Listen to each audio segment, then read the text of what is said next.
How's it going, everyone? Welcome to Gadgets with Gurman. I'm Mark, and today we have another interesting phone. As you can tell, given all the past episodes, it's phone season. Now we have yet another flagship phone. It's the Samsung Galaxy Note 8. You can see it here. This is a large, big screen phone running Android. It's Samsung's latest device. And this phone comes at an extraordinarily important time for Samsung. Samsung as a company, as you may know from reading on Bloomberg, is going through a lot of crises right now. Last year, there was the Note 7 battery life debacle, where the batteries would actually explode from overheating if you overcharged it. There were some instances where the phone would explode if it was left in a hot Jeep.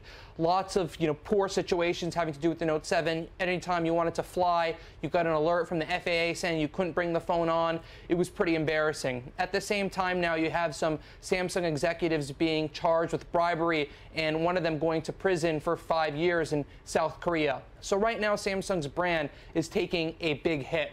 But now they have the Samsung Note 8. It's their opportunity to show that their brand is strong. Even if this phone fails, it won't really hurt their bottom line financially and monetarily, because the Samsung conglomerate is built up with so many different businesses. But what it would do if this phone flopped is really hurt the Samsung brand, continuing a recent string of crises the company has been hit with. So it's very important that this Samsung Note 8 lives up to expectations. And today in Gadgets with Gurman, we're going to walk through it and let you know what we think. But first, my takeaway from this phone: it lives up to the Note 8 name. It has the stylus. It works well. There haven't been issues. Nobody I've seen has reported any serious issues like the battery situation last year. It's a good phone. It's fast. It runs Android. It's a big screen. It's probably, in my opinion, the best big screen Android phone available right now. But there's a lot of competition, and the problem is there's lots of other good options going on right now. And this phone really doesn't move the needle compared to the S8 Plus that we had on the phone on this show earlier this year. The S8 Plus is another really good phone. The screen size of the S8 Plus is 6.2 inches. This is 6.3 inches. That means the only differentiators on this phone is the stylus, the dual camera on the back, and some of the internals. So it's not a big leap forward. And it comes just ahead of the new iPhone and a bunch of other phones that you can see on the table here. There's been so many Android phone launches going on. Apple has their launch coming up over this last few weeks and over the next few weeks as well. So it's a hard time for Samsung to come out with a new phone. At the least, it lives up to its name, but it's not a significant leap forward. And some of my takeaways on this phone, and let's zoom into the monitor and I can take a look and show you some things. So the phone, has a large, giant 6.3-inch screen, and I want to compare it in terms of size to some of the other new phones on the market. So this is the regular S8 here. This is not the S8 Plus. Now this has the 5.7-inch screen. You can see it's quite a bit smaller, right? And if you compare it to the S8 Plus, it's pretty much the same size, the slim bezels on all the sides.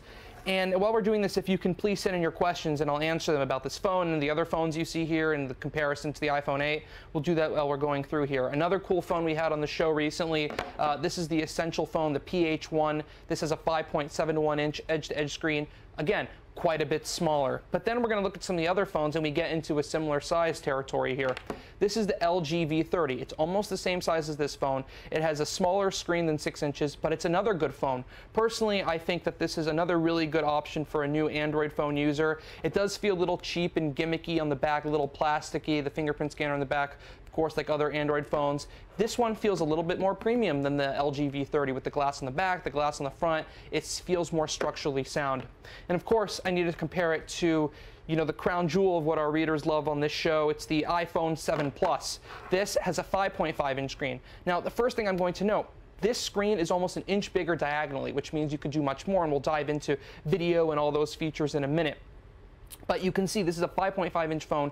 The next iPhone, as we reported, is going to solve that problem. It's going to have a screen that's about 5.8 inches, so it's bigger than the 5.5-inch screen of the iPhone 7 Plus, but it's going to be in a form factor probably about the size of this Essential phone, around the size of the iPhone 7 and the Galaxy S8, the regular size. So let's dive in and take a closer look at this phone and what it has to offer. The first thing you can see on the back, it has this dual camera system right here. Now, these dual cameras function very similarly to the dual cameras on the back of the iPhone 7 Plus. The 7 Plus was one of the first phones to sort of popularize that concept. It allows you to do a cool bokeh effect. So you take a picture and you can blur the background. Another feature, of course, is the stylus. And if you look on the bottom here, you can just pop out the stylus, you click it, and it feels secure when it's in there, and you can just pull it out, and then you have your stylus. Now, we have a few questions coming in here before I jump into this. It's quite expensive. How high can phone prices go? That's a very good point. If you're looking at a comparison to the version of the S8 Plus, the bigger one with the 6.2-inch screen, that phone costs around $840, $850 when you're buying it unlocked or with a carrier like Verizon or AT&T, if you're buying it full price, that is. And you look at this Note 8 phone that we have here in front of you, and I'm gonna unlock it with my face real quick, and we'll get into that. So it has this face unlock, and it works. It's hit or miss, right? So I'm actually trying to lift it up to my face right now to unlock it, and it's taking a minute here, and it's not working. So it's hit or miss, and that was one thing I was going to note. So I'm putting my passcode in now. So it's hit or miss, right? And let's try it again. I want to see if I can get it to work now that you can all see. So you click it, it's just not working. So that's the good thing about having a live show. You can see how things really work in the real world, and you can see I'm trying to unlock the phone in the real world with my face. I have it all set up to work with, and you know, obviously this is something everyone's talking about because the iPhone coming up is going to have the 3D facial recognition sensor. So there you have it. It didn't work live. It has worked a few times, but honestly, it has been hit or miss for me. And talking about phone prices, yeah, so this phone, $950, $960, $970, depending on your plan, your carrier, if you're getting unlocked. That's a lot of money for a phone, especially when you can get an essential phone for under $700. You can get an iPhone now, an iPhone 7, not one this size, for $650. The iPhone 7 Plus, it goes up to $970 as well, but that's for 256 gigabytes of storage. This phone, this model right here, this $950, $960 model, this one has 64 gigabytes of storage. I saw some carriers have some plans where you can get a free 128 gigabyte micro SD card to expand your storage, and yes, it has expandable memory, even in the year 2017, but people want storage built in. They don't want to have to deal with formatting their memory in their phone in order to account for the built-in storage and the external storage. Lots of problems when you go down that road. So back to this phone, we have a lot of people asking how high can phone prices go. Well, the iPhone 8, the one that's coming up, whatever they call it, the premium model, the Pro model, that's going to cost upwards of $1,000. The 7 Plus goes up to $970. But who knows? I don't think phones in these mass market types of phones that you see here are ever going to go to the $1,500 range. I think those phones over that is going to be stuck in that category of Vertu phones, Gresso phones that you've seen on this show before. Now let's jump into the stylus here, because this is really cool. So I showed you can pull it out, and then when you're on the lock screen, you want to pull it out, it gives you this OLED type of screen, so it only lights up the pixels necessary in order to write on it. And you won't be able to see this on camera because the camera doesn't pick up that, but when you take the phone out, the stylus out of the phone, when it's locked, you pop it out and you can start writing on the screen, leave yourself memos, and it continuously scrolls. So if you're the type of person that likes to jot down notes with a stylus, that's for you. Personally, I don't really find that feature very useful. I'm not the type of person that wants to take a quick note and then handwrite it. You know, handwriting is slow. People who've been using these touchscreen phones for years now, they can type much faster than handwriting. So for me personally, it's not a very useful feature, but I can see for some Note 8 fans why that would be useful. And you can see when you have the stylus out, there's this little menu on the side, and it gives you this little pop-out. And let's zoom into the monitor and take a closer look at this. So you can see there's different features here. You can create a note, you can view all your notes, Smart Select, which is basically you can crop a screenshot, you can write on the screen, you can send a live message, you can translate. I want to walk you through a few of the features. So let's go into the web browser. And I'm on this article that we ran on Bloomberg Technology today. And I see a word here, I see the word network, right? And I want to translate that word. So I can do a translation command and tap the word network, and you don't even have to actually touch it. It's sort of, you know, a couple millimeters away, you can do it. So it translates the word network to Verco, and that's because I set the translation, you can see at the top here, from English to Finnish. And you can tap Finnish, any other language, you can scroll through it with the stylus. Let's say I want to change it to Greek. I can do the same thing, so I can go over network, and it will translate to Greek. I'm not sure how to pronounce that, but there you have it for on-the-fly translations. Another cool feature that they're adding new with the Note 8 is a feature in Messages called live message. So you can click that and you can send a live message. You can draw something. I was drawing some stuff earlier, and you can pick your colors. You can draw whatever you like, and then you can send it to a person. It's actually very similar to the feature that they added to iOS messages a couple of years ago where you can draw with your finger. Now, it works with your finger as well, so I'm not sure what the benefit of requiring the stylus is, because this is a feature that has been hugely popular on the iPhone, and I imagine this is going to go to more phones as well without the stylus. Some more questions coming in here, and let's zoom out while we're taking these. Can you give me one reason to get this instead of the Note 8? Well, it comes down at that point to operating systems, right? If you are an Android fan, you're in the Android ecosystem, you're in the Samsung ecosystem, you want to use Bixby, you have the Samsung products, a Samsung device might be for you. But in terms of benefits, the stylus is really the only benefit or difference, if you consider that a benefit or a difference. Also, the larger screen. This is a 6.3-inch screen. The new iPhone's screen sizes are going to continue to be the 4.7-inch and the 5.5-inch screen sizes. And you can see a comparison here of the iPhone 7 and 7 Plus.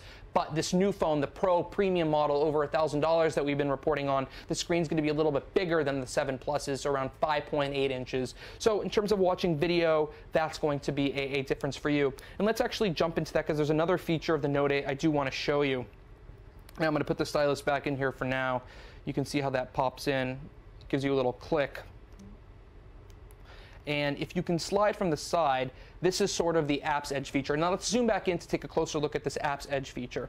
Now, previously on the Samsung S phones, the phones with the curved edges, they've had the Samsung Galaxy curved phones in the past that were not the the mainstream Galaxy models. You can swipe from the edge, and I'll show you that again so you can see. You can swipe from the edge and you can quick launch an app, sort of like if you go to Spotlight on an iPhone, you can quick launch some recent apps. Here's this feature. Now, the different feature new to the Note 8 are app pairings. So if you've used iOS 11 multitasking on the iPad, it's a similar concept. So I have an app pairing here for YouTube and internet. So I click that app pairing, and that takes me into the YouTube application as well as the web browser. So I can browse an internet website while going through YouTube. And you can imagine there'll be some useful ways to use this if you want a YouTube video in one panel and notes in the other to take notes on the video, or notes in a web page, or watching a video while texting with your friend to laugh about the video if it's a funny music video or something, and you can scroll between the two to size them depending on how you like it. I wish the iPhone Plus would get this feature. I think it's really handy, so that's one benefit. But that's not entirely new. The only new part there is the Apps Edge to launch 2 apps at the same time. Another question coming in here, and let's zoom out while we're talking about this, is does BlackBerry stand a chance anymore? That's a good question, and I can definitively answer that for you. No, BlackBerry does not stand a chance anymore, because BlackBerry is dead. They do not make their own hardware anymore, and they license their design and their branding and some of their security software to a phone maker called TCL, which is a company based in Europe that can design hardware for other companies. We had some other phones on the show that sort of did the same thing, and so yes, BlackBerry is pretty much done. Another question, can you sign documents with your signature? I'm going to pop the stylus out. And yes, to answer your question, there are applications to sign documents with your finger on this phone. Any phone, you can do that on an iPhone as well. The iPhone has it built in. A lot of phones these days, it's pretty much standard practice to include signing ability. You can download apps like DocuSign and other applications do that as well if a phone doesn't support it natively. Another question coming in here, can the battery be removed? That's a good question. So you can see on the back here, it is completely sealed. Now, this is something Apple got a lot of heat for in the early days of the iPhone, sealing the batteries in. But now a lot of the other phone makers are doing it. In fact, I believe every phone on this table actually has a sealed-in battery. The only difference is this Motorola phone you can see here. It has this little dock connector on the bottom where you can attach an external battery to add some juice to your phone. That's as close as you're going to get to an external battery. The days of having external batteries, I think, are pretty much soon to be over, unless it's a highly customizable modular phone. Because if they remove the battery compartment for removing the battery, it actually allows them to make the phone smaller because it's less components and such. Another question coming in here. I'm thinking about getting this to work. Do you think it's a good work phone? In my opinion, I think this is one of the best phones if you want to get a phone that does everything, right? A phone you can use on an airplane to watch video, and then when you hop off the plane, you can continue your work email and whatnot. Having that bigger screen is really a big benefit. I'm the type of person that says that if you can get a bigger screen, get the bigger screen. I always want the biggest screen possible because you can always do more on it. There's more opportunities for software updates to add more functionality. You see on the 7 Plus versus the 7 in terms of iPhones is the 7 Plus has much more functionality. A landscape mode. You can see on this phone you have the app pairings mode where you can launch 2 apps at once, side by side. There's a lot of cool functionality that you can get from the bigger screen, and obviously it's great for watching video. Another question coming in here. I have the Galaxy S5 right now. That's the flagship Samsung phone that came out a few years ago. Should I upgrade to the iPhone 8 or the S8? Such a hard decision. Well, I think that's a very good question.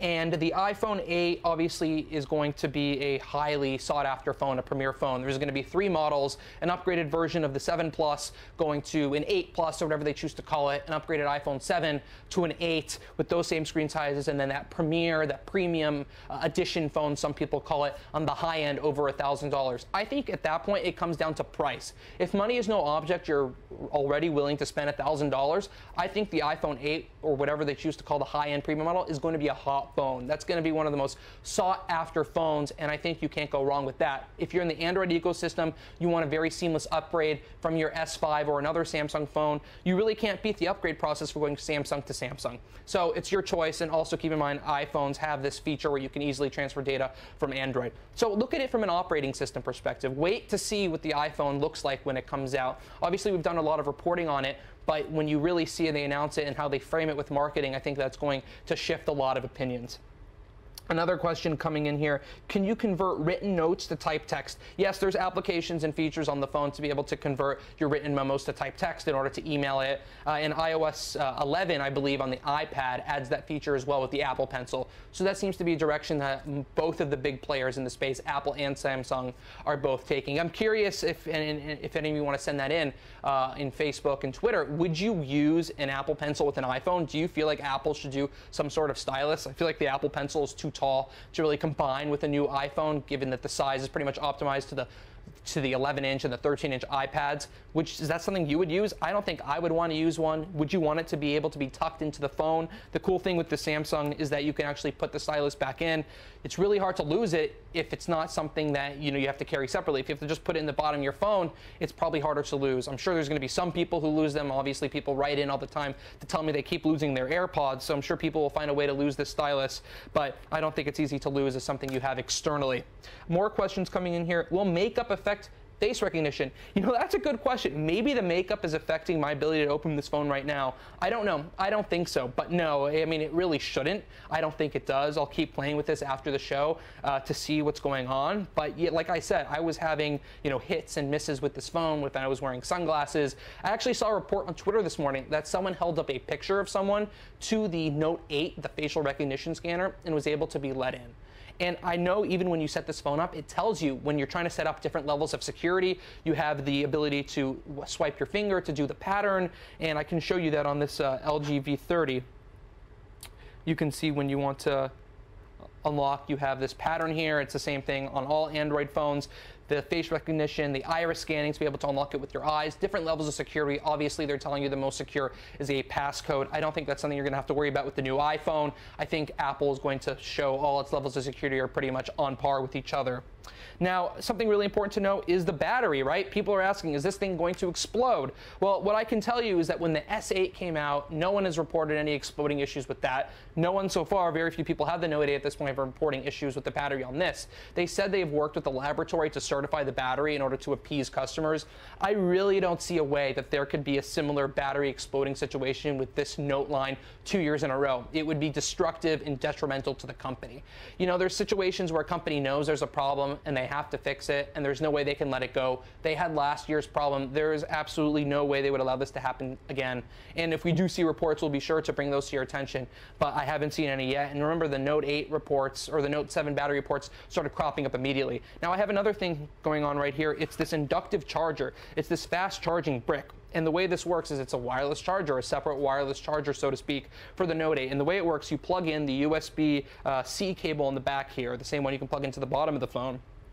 You put it down, and then you put the phone on top of it, and it charges. In my testing, it says fast charging on it, but it takes a little bit longer to charge.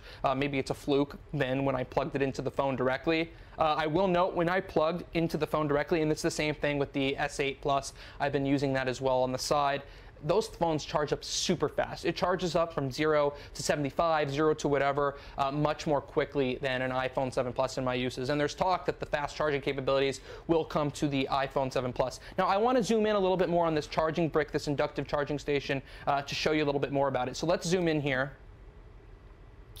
You can see it says fast charging on the top, and it's this gray sort of device. You can see the overall size. I'll show you because I know a lot of you have 7 Pluses and whatnot. This is the size comparison to this phone right here. Now I'm going to put the Note 8 on there, and you can see you flip it over. It's a little brick here. It has some air vents on the bottom. You plug in the USB on the bottom here. I feel like if the inductive charging system is an interesting gimmick, right? Because it doesn't really add much functionality.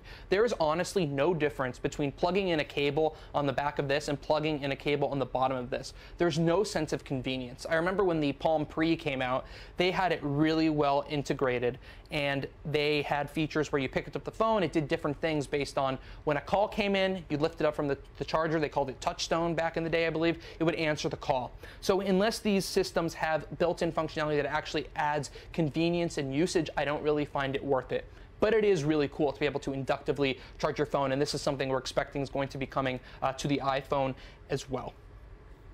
Now, some more things I want to show you, and let's zoom out here while we're continuing to go through this, is the back of the phone. Now, there's been a lot of talk about fingerprint scanners, right? Do people want fingerprint scanners on the front of the phone? Do they want them built into the bottom of the phone? Do they want them on the back of the phone? When you're moving to these phones with the slimmer bezels, there's only really one place to put the fingerprint scanner in a really convenient manner, and that's in the display. Now, a lot of phone makers, Apple included, with other phone makers, the ones based in China, LG, they've all been trying this. Everyone wants to do that. The dream is to be able to get the fingerprint scanner right here in the home button. So you click it and you're in, just like you click the physical home button on an iPhone and you're in. But removing the bezels changes things. So they actually had to move the fingerprint scanner to the back, and you can see it right here on the back. Now, I have, big hands, and I still can't really reach it completely. It sort of feels like, you're doing a workout in order to get your finger on the back of the fingerprint sensor. I know there's probably some people, they pick up the phone, they're gonna have to pick it up, they're gonna have to flip it, put their finger on the back like this, and it's a little bit inconvenient. So at what point does having a fingerprint scanner on the back of the phone make it more inconvenient than having one at all? So it comes down to that, and that's something we're going to see Apple address next week. There's not going to be Touch ID of any kind on the new iPhone we've reported. At least that's what Apple's shooting for. We'll see what they end up announcing next week, but it's planned not to be there. Instead, they're going to have that 3D facial recognition sensor, and Apple, for the first time, will be ushering in that 3D technology versus the 2D facial recognition technology on this phone. So it's likely to work better, but of course, we'll get the phone into Gadgets with Gurman. We'll test it out after the event, and we'll go through it. And if you're watching this, I'm sure you're interested in the iPhone 8, the iPhone 8 Edition, Premium Plus, the regular iPhone 8 Plus, whatever they're going to call it. So please stay tuned to next week. We're going to have a special episode of Gadgets with Gurman going over all the announcements. We're going to have hands-on with the latest new iPhones next week, and we'll have full coverage on Bloomberg's website, bloomberg.com/technology, twitter.com/technology, twitter.com/Mark Gurman. All the coverage, video, stories, a live blog on the event. So please follow along and stay tuned for more. Thank you so much.